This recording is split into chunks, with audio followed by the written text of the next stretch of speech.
अस्सलाम वालेकुम जनाब, की हाल है? ठीक हो? हकीम मियां एहसन बोल रहे हैं। तिला हीरा शाही तैयार कर रहे हैं। हड़ताल वर्किया सिमलफार शिंगरफ इन्हां तिन्नां नूं पाउडर करना। 13 जड़ी बूटियां इस दे विच खरल करनियां ने। उस दे विच माल कंगनी है, उस दे विच बेर बूटी है, होर जड़ी बूटियां ने। इस तो इलावा चंद एक चीज़ां जिहड़ियां ने इन्हां नूं खरल करके पहले असां रखे है। 3 अंडे दियां जर्दियां उबाल के वो भी इन्हां दे विच खरल करनियां ने।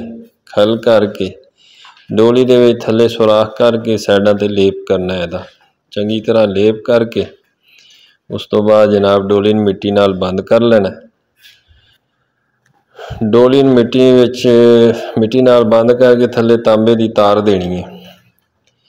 तार इस वजह देनी कि तेल फिल्टर होके निकले। यह थल्ले तुहानूं विखाने आ तार दित्ती है तांबे दी। ये नाल थल्ले ही कप जिहड़ा है ना नाल ही इस ते मिट्टी दे नाल ला देना ताकि इस दे विच हवा जिहड़ी है ना वो ना आवे, तेल जिहड़ा फिल्टर होके दे विच आवे। उत्ते कपड़वटी करके कपड़वटी नूं खुश करके दाबड़े च गोहे पा के उहनूं अग दे देनी। दाबड़े दे विच अग देनी है, हल्की बिल्कुल अग देनी है। और ये 12-14 घंटे का प्रोसैस होवेगा।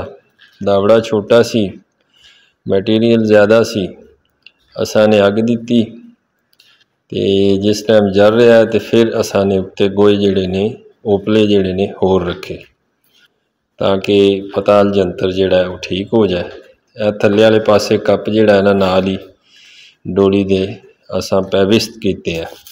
इस दे विच तेल निकलेगा। 5 दिन की मेहनत तो बाद 60 ml की शीशी है जिहदे विच वेख लो इतना तेल निकलिया। तकरीबन 40 ml का तेल तिला हीरा शाही 100% गारंटी दे नाल। और इसका सिर्फ 1 हफ्ते का इस्तेमाल काफ़ी।